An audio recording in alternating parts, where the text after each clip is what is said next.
আসসালামু আলাইকুম রহমতুল্লাহি ওবরাকাতু। ইনশাল্লাহ আমি আপনাদেরকে আজকে 5 ওয়াক্ত নামাজের কোন ওয়াক্ত কত রাকাত নামাজ না পড়লে গুনাহগার হইতে হবে, ইনশাল্লাহ আজকের ভিডিওতে সেই বিষয়ে আলোচনা করব। তাহলে সম্পূর্ণ দেখেন, সাথে থাকেন, আর বন্ধুদের মাঝে শেয়ার করে দিবেন যাতে তারা দেখে শিখে আমল করতে পারে। এখন আসি আমরা প্রথমে ফজরের নামাজ আদায় করি। যেহেতু ফজরের নামাজ 5 ওয়াক্ত নামাজের মধ্যে প্রথম ফজরের নামাজ আসে। ফজরের নামাজ 4 রাকাত, 2 রাকাত সুন্নত, 2 রাকাত ফরজ। ফজরের ফরজ পড়ার আগে 2 রাকাত সুন্নতটি পড়ব, জামাতের সহিত আদায় করার জন্য চেষ্টা করেন। যদি দেখেন যে জামাত শুরু হয়ে গেছে, আপনি কি করবেন? ফজরের 2 রাকাত সুন্নত আদায় করবেন। আপনার 2 রাকাত সুন্নত পড়তে পড়তে ইমাম সাহেব যদি আত্তাহিয়াতু আখিরি বৈঠকে বসে যায়, তবু আপনি 2 রাকাত সুন্নতটি আগে পড়ে নিতে হবে। তারপরে আখিরি বৈঠকে যেয়ে ইমাম সাহেবের সাথে শরীক হবেন। আর যদি না আদায় করতে পারেন, তাহলে এই 2 রাকাত সুন্নতটি ইনশাল্লাহ পরে আমি বলে দিতেছি কোন সময় আদায় করবেন। তারপর 2 রাকাত ফরজ। এই 2 রাকাত ফরজ যদি মসজিদে এসে পড়েন তাহলে জামাতের সাথে পড়বেন, যদি বাড়িতে পড়েন তাহলে একা একা যদি পড়েন, প্রথমে আগে 2 রাকাত সুন্নত পড়ে নিতে হবে, তারপরে 2 রাকাত ফরজ পড়ে নিতে হবে। দ্বিতীয় ফরজ হচ্ছে জোহরের নামাজ। জোহরের 4 রাকাত ফরজ, আর ফরজ নামাজের আগে 4 রাকাতই সুন্নত নামাজ আছে। এখন আসেন 4 রাকাত ফরজের মধ্যে সূরা কীভাবে মিলাইবেন এবং কি 4 রাকাত সুন্নতের মধ্যে কীভাবে সূরা মিলাইবেন। দেখেন, যতগুলা সুন্নত নামাজ আছে 4 রাকাতই আলা সুন্নত নামাজের মধ্যে 4 রাকাতেই সূরা ফাতিহার সাথে অন্য সূরা মিলিয়ে পড়তে হবে। জোহরের 4 রাকাত ফরজের আগে যে 4 রাকাত সুন্নত আছে, এই সুন্নতটি হচ্ছে সুন্নতে মুআক্কেদা। এটি যদি না পড়েন তাহলে গুনাহগার হইতে হবে। আর এই সুন্নতটি যদি আপনি মসজিদে যায় দেখেন যে জামাত শুরু হয়ে গেছে, তাহলে এই সুন্নতটি আদায় করতে পারেন নাই, তাহলে এই সুন্নতটি অনেকে দেখা যায় কিছুগুলা ভুল করে ফেলেন।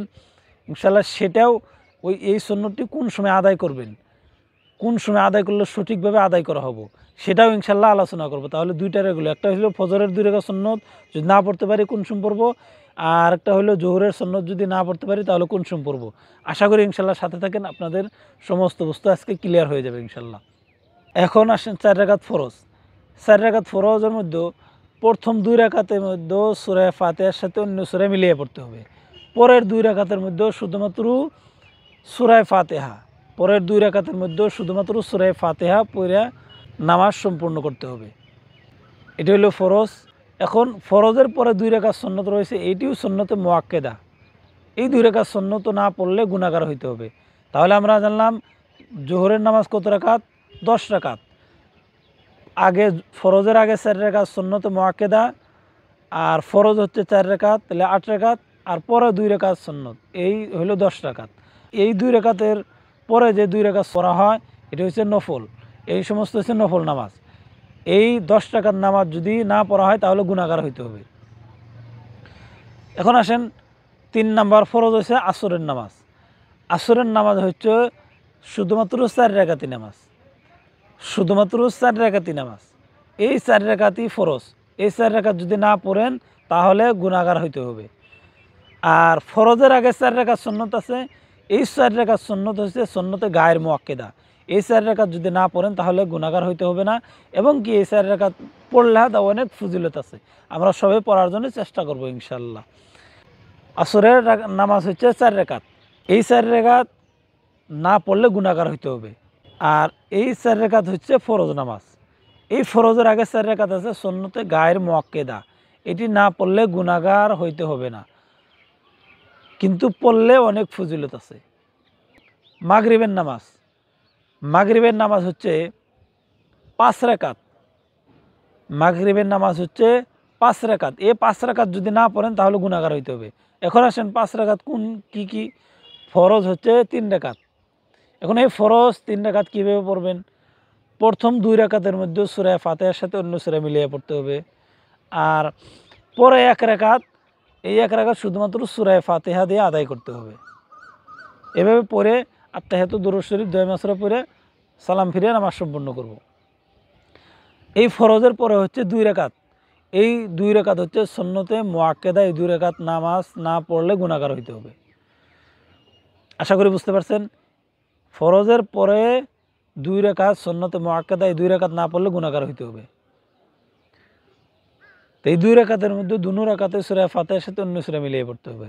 এরপরে 2 রাকাত করে আপনি যত নামাজ পড়তে পারেন এই সমস্ত হচ্ছে নফল নামাজ। এখন আসেন এশার নামাজ। এশার নামাজ হচ্ছে 5 নাম্বার ফরজ নামাজ। এশার ফরজ হচ্ছে 4 রাকাত। আর ফরজের আগে 4 রাকাত সুন্নতে গায়ের মুআক্কেদা। এশার ফরজের আগে 4 রাকাত সুন্নতে গায়ের মুআক্কেদা আছে। এই 4 রাকাত না পড়লে কোনো গুনাহগার হইতে হবে না, পড়লে অনেক সওয়াব আছে। তারপরে হচ্ছে 4 রাকাত ফরজ। এখন আসেন এই 4 রাকাত ফরজ আমরা কীভাবে পড়ব? প্রথমে বলে দিছি যে যতগুলা ফরজ আছে সমস্ত ফরজের মধ্যেও 4 রাকাতি আলা ফরজ হলে প্রথম 2 রাকাতে সূরা ফাতিহার সাথে অন্য সূরা মিলিয়ে পড়তে হবে। পরের 2 রাকাতের মধ্যে শুধুমাত্র সূরা ফাতিহা। আর যে সমস্ত 4 রাকাত আলা সুন্নত নামাজ আছে এই 4 রাকাতের মধ্যে সূরা ফাতিহার সাথে অন্য সূরা মিলিয়ে পড়তে হবে। এশার নামাজের 4 রাকাত ফরজের মধ্যেও প্রথম 2 রাকাতে সূরা ফাতিহার সাথে অন্য সূরা মিলিয়ে পড়ব, পরের 2 রাকাতের মধ্যেও শুধুমাত্র সূরা ফাতিহা পইরা আত্তাহিয়াতু দুরূদ শরীফ দোয়া মাসরা পড়ে নামাজ সম্পন্ন করব। ফরজের পরে 2 রাকাত সুন্নত আছে, এই 2 রাকাত সুন্নত হচ্ছে সুন্নতে মুআক্কেদা। এই 2 রাকাত না পড়লে গুনাহগার হইতে হবে। তারপরে হচ্ছে 3 রাকাত বেতের। তাহলে কত রাকাত হইল? 4 রাকাত, 2 রাকাত, 4 আর 2 6 আর 3 কত হইল?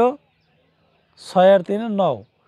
এই 9 রাকাত নামাজ যদি না পড়েন তাহলে গুনাহগার হইতে হবে। বাকি যে সমস্ত নামাজ আছে যে ফরজের আগে 4 রাকাত সুন্নতে গায়ের মুআক্কেদা, 4 রাকাত সুন্নতে গায়ের মুআক্কেদা এটি না পড়লে কোনো গুনাহ নাই, পড়লে অনেক ফজিলত সওয়াব আছে। তারপরে 4 রাকাত ফরজ, তারপরে 2 রাকাত সুন্নতে মুআক্কেদা। এই 4 রাকাত ফরজ আর এই 2 রাকাত সুন্নতে মুআক্কেদা আর 3 রাকাত বেতের এটি না পড়লে গুনাহগার হইতে হবে। তারপরে যে সমস্ত নামাজ আছে আপনি 2 রাকাত করে যত নামাজ নফল নামাজ আদায় করতে পারেন, এই সমস্ত হচ্ছে নফল নামাজ। এখন আসেন প্রথমে 2টা বস্তু রেখে দিছি। একটা হলো ফজরের 2 রাকাত সুন্নত যদি না পড়তে পারেন কোন সময় আদায় করবেন। দেখেন যে সময় বেলা উঠা যাব, বেলা ওঠার 20 মিনিট পরে যে ইশরাকের নামাজ আদায় করা হয় ওই ইশরাকের সময় এই ফজরের সুন্নতটি কাজা আদায় করে নিতে হবে। আল্লাহ নবী সাল্লাল্লাহু আলাইহি ওয়াসাল্লাম যতগুলো সুন্নত আছে সুন্নতি নামাজ আছে সমস্ত সুন্নত নামাজের এত তাকিদ দেন নাই যতটা এই ফজরের সুন্নতের তাকিদ দিয়েছেন। এই সুন্নত যদি ছেড়ে দেন, সুন্নত যদি ছুটে যায় তাহলে পরে হলেও আদায় করে নিতে হবে। ইশরাকের বেলা ওঠার পরে আদায় করে নিতে হবে। যে আমি জামাতে পড়লাম, ইমাম সাহেব সালাম ফিরাইলো, এখন আমি দাঁড়িয়ে ওই 2 রাকাত যে পড়ি নাই আদায় করে নিলাম, হবো না ভাই। ফরজের পরে কোনো নামাজ নাই, ফরজের পরে কোনো নামাজ নাই। ওই নামাজটি বেলা ওঠার 20 মিনিট পরে ওই 2 রাকাত সুন্নত আদায় করে নিতে হবে। এখন আসেন 4 রাকাত, জোহরের 4 রাকাত ফরজের আগে যে 4 রাকাত সুন্নত রয়েছে এই সুন্নতটি আমরা কোন সময় আদায় করব? যদি আইসা দেখি জামাত শুরু হয়ে গেছে ওই সুন্নতটি পড়তে পারি নাই, তাহলে অনেকে দেখা যায় যে ফরজ পড়ার পরে আগে ওই 4 রাকাতটি পড়া নেই না, পড়লে কোনো অসুবিধা নেই, কিন্তু এটা তরতিবের খিলাফ হয়ে যাবে।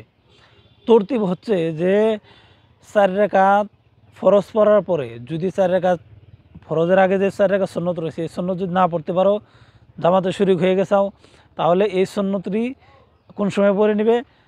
ফরজের পরে যে 2 রাকাত সুন্নত আছে আগে হইলেও ওই 2 রাকাত সুন্নত পড়ে নিতে হবে। যেহেতু ফরজের পরেই তরতিব হইল ওই 2 রাকাত সুন্নত, ওই সুন্নত পড়ার পরে যে আগে 4 রাকাত সুন্নত রয়ে গেছে এই সুন্নতটি আদায় করে নিতে হবে। এটা হলো নিয়ম, এটা হলো তরতিব। তো ইনশাল্লাহ আমরা বুঝলাম যে 4 রাকাত যদি ছুটে যায় সুন্নত, এই সুন্নতটি জোহরের ফরজ পড়ার পরে 2 রাকাত সুন্নত পড়ব, তারপরে এই 4 রাকাত যে ছুটে গেছে এই 4 রাকাত সুন্নত নামাজ আদায় করব। তাহলে এইভাবে ইনশাল্লাহ আমরা 5 ওয়াক্ত নামাজ